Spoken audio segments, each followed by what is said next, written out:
اب ہم چلتے ہیں شعبہ خواتین کی طرف.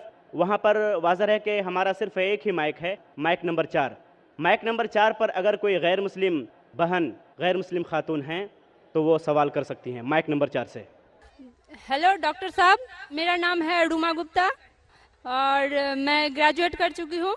میرا سوال ہے کہ اگر ایک مسلم لڑکا اور ایک ہندو لڑکی شادی کرے اور اگر ایسا ہو کہ وہ مسلم لڑکا ہندو لڑکی کے گھر میں نماز پڑھے اور وہ ہندو لڑکی اس کے گھر میں جا کر پوجا بھی کرے، تو یہ کیا جائز ہے یا ناجائز ہے؟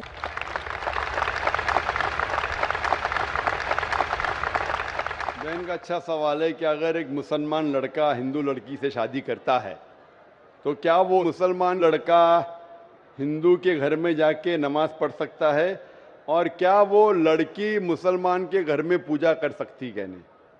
سب سے پہلے کچھ شرائط ہے ہر چیز کے. آپ اگر گاڑی رکھیں گے اور گاڑی کا ایک پہیہ رکھیں گے، سائیکل کا ایک پہیہ رکھیں گے، ٹریکٹر کا، تو گاڑی چلیں گی کیا؟ نہیں چلے گی. یا چاروں سائیکل کر دو یا چاروں ٹریکٹر کر دو. اسی لیے قرآن کی آیت ہے سورہ بقرہ کی سورہ نمبر 2 آیت نمبر 221 میں اللہ تعالیٰ فرماتے ہیں کہ آپ مشرکہ سے شادی نہیں کر سکتے جب تک وہ ایمان نہ لائے. مطلب جو غیر مسلم ہیں اور شرک کر رہی ہے اس سے آپ شادی نہیں کر سکتے جب تک وہ ایمان نہ لائے. اور ایک ایمان لانے والی عورت چاہے کتنی بھی بدصورت ہو وہ ایک مشرکہ سے بہتر ہے. اور آگے آیت کہتی ہے کہ لڑکیاں مشرک لڑکے سے شادی نہیں کر سکتی جب تک وہ ایمان نہ لائے. ایک مومن آدمی چاہے کتنا بھی بدصورت ہو وہ بہتر ہے بنسبت جو شرک کرتا ہے. اس کی وجہ یہ ہے کہ اسلام میں لکھا ہے کہ اگر آپ خدا کے علاوہ کسی کو اور پوچھتے ہیں، کسی اور کی عبادت کرتے ہیں، یہ سب سے بڑا گناہ ہے. اور اللہ تعالیٰ فرماتے ہیں سورہ نساء میں سورہ نمبر 4 آیت نمبر 48 میں اور سورہ نساء سورہ نمبر 4 آیت نمبر 116 میں کہ اللہ سبحانہ و تعالیٰ اگر چاہے تو کوئی بھی گناہ کو معاف کر سکتا ہے لیکن شرک کو کبھی نہیں معاف کرے گا. اگر ایک انسان مشرک جیسا مر گیا تو اللہ تعالیٰ کبھی بھی اسے معاف نہیں کر سکتا، کیونکہ مشرک وہ شخص ہے جو شرک کرتا ہے. اور یہ سب سے بڑا گناہ ہے کیونکہ ہمارا خالق، ہمارا مالک، ہمارا ایشور، ہمارا خدا، ہمارا بھگوان، اگر ہم اس کو گالی دیں گے، یہ سب سے بڑا گناہ ہے. جس نے ہمیں زندگی دی، جس نے یہ ساری چیزیں ہمیں دی دنیا میں، اگر ہم اس کو گالی دیں گے، اس کے علاوہ کسی اور کی عبادت کریں گے، یہ شرک ہوا. تو اسی لیے اسلام میں اجازت نہیں ہے کہ ایک مسلم لڑکا یا لڑکی کوئی مشرک لڑکا یا لڑکی سے شادی کرے، یہ اجازت نہیں ہے. جہاں تک کہ سوال ہے کہ ایک عام مسلمان ہندو گھر میں نماز پڑھ سکتا ہے، اگر اس کے سامنے کوئی مورتی نہیں ہے تو وہ نماز کہاں بھی پڑھ سکتا ہے اگر جگہ صاف ہے. ہمارے رسول محمد صلی اللہ علیہ وسلم فرماتے کہ ساری دنیا، ساری دھرتی مومن کے لیے مسجد ہے. یعنی ساری دنیا آپ کہاں بھی نماز پڑھ سکتے، دیکھنا چاہیے کہ صاف ہے، آپ نماز پڑھ سکتے.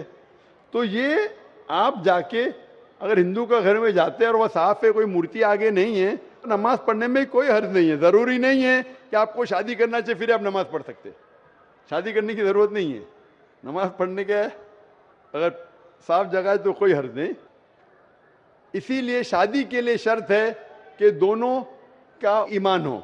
اور اگر آپ ہندو مذہب پڑھیں گے تو ہندو مذہبی کتاب میں بھی یہی لکھا ہے جو میں نے پہلے پیش کیا، پہلا جو سوال تھا بھائی صاحب کا، اور میں نے کہا کہ ہندو مذہب میں بھی یہی لکھا ہے، نا تسیہ پرتیماستی، اس ایشور، اس بھگوان، اس خدا کا کوئی عکس نہیں، کوئی مورتی نہیں، کوئی فوٹوگراف نہیں، کوئی پینٹنگ نہیں، کوئی پورٹریٹ نہیں، کوئی آئیڈل نہیں، کوئی اسٹیچو نہیں.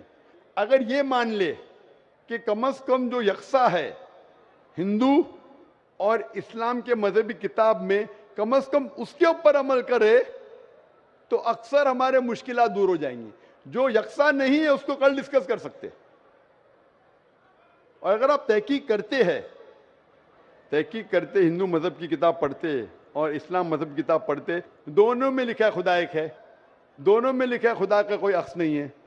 دونوں میں لکھا ہے کہ خدا کا کوئی بت نہیں ہے، دونوں میں لکھا ہے کہ خدا کے علاوہ کسی اور کی عبادت نہیں کرنا چاہیے، دونوں میں لکھا ہے کہ آخری پیغمبر محمد صلی اللہ علیہ وسلم میں، دونوں میں لکھا ہے کہ شراب نہیں پینا چاہیے۔ میں حوالے دے سکتا ہوں، اور میں تقریر ایک دیا ہوں، similarities between Islam and Hinduism, اسلام اور ہندوازم میں یکسانیت دونوں کتاب میں ہے۔ آپ اگر پڑھیں گے قرآن مجید میں سورہ مائدہ سورہ 5 آیت نمبر 90 میں لکھا ہے کہ شراب پینا حرام ہے۔ اب Manusmriti chapter number 9 verse number 225 پڑھیں گے، اس میں لکھا ہے کہ شراب پینا حرام ہے۔ قرآن میں لکھے سورہ مائدہ سورہ نمبر 5 آیت نمبر 3، سورہ بقرہ سورہ نمبر 2 آیت نمبر 173، سورہ انعام سورہ نمبر 6 آیت نمبر 145 اور سورہ نحل چیپٹر 16 ورس 115 میں حرمت علیکم المیتۃ والدم ولحم الخنزیر وما اہل لغیر اللہ بھی، کیا آپ کے لیے حرام ہے مرا ہوا گوشت، خون، سور کا گوشت اور وہ کھانا جس کے اوپر اللہ کے علاوہ کسی اور کا نام لیا گیا ہے۔ آپ اگر ہندو مذہبی کتاب پڑھیں گے اس میں بھی لکھا ہے کہ سور کا گوشت کھانا حرام ہے۔ اگر آپ تحقیق کریں گے کافی یکسانیت ہے۔ اسلام مذہبی کتاب میں لکھا ہے قرآن میں سورہ نور میں سورہ نمبر 24 آیت نمبر 30 اور 31 کے اندر حجاب کے بارے میں، عورت کو الحمدللہ حجاب میں ہونا چاہیے، سر سے ڈھکا ہونا چاہیے اس کا جسم، صرف جو دکھ سکتا ہے وہ چہرہ اور ہتھیلی تک کے۔ آپ اگر ہندو مذہب کتاب پڑھیں گے رگ وید بک نمبر 8 میں لکھا ہے، اور رگ وید بک نمبر 10 میں بھی لکھا ہوا ہے کہ عورت کو اپنے سر کے پلوں کو ڈالنا چاہیے چہرے پہ۔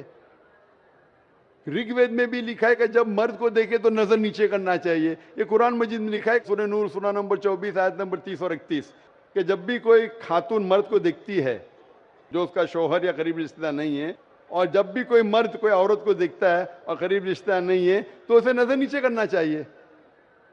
تو اس طریقے سے آپ تحقیق کریں گے، جو یکسانیت ہے اس کے اوپر تو عمل کرو۔ تو یکسانیت ہندو اور اسلام مذہب میں جو مذہبی کتاب میں لکھا ہے، لیکن افسوس کی بات ہے کہ مذہب کے ٹھیکیدار یہ چیز کا ذکر ہی نہیں کرتے۔ کیوں؟ اسی لیے میں حوالے دیتا ہوں، میں کوئی عالم نہیں ہوں، میں کوئی پنڈت نہیں ہوں، میں اپنے آپ کو طالب علم کہتا ہوں، لیکن میں ہمیشہ حوالہ دیتا ہوں، تو کسی کو بھی شک ہے، کسی کو بھی شبہ ہے تو گھر پہ جا کے چیک کر سکتا ہے، یا انٹرنیٹ پہ جائیے، آپ ٹائپ کرو، وید بھی انٹرنیٹ کے اوپر ہے، قرآن بھی انٹرنیٹ کے اوپر ہے، ٹائپ کرو، ریفرنس ٹائپ کرو، آپ کو حوالہ مل جائے گا۔ تو اسی لیے گاڑی چلنے کے لیے دونوں کا جو رولز اینڈ ریگولیشن ہے وہی ہونا چاہیے، اسی لیے دونوں لوگ مومن ہونا ضروری ہے۔ Hope that answers the question.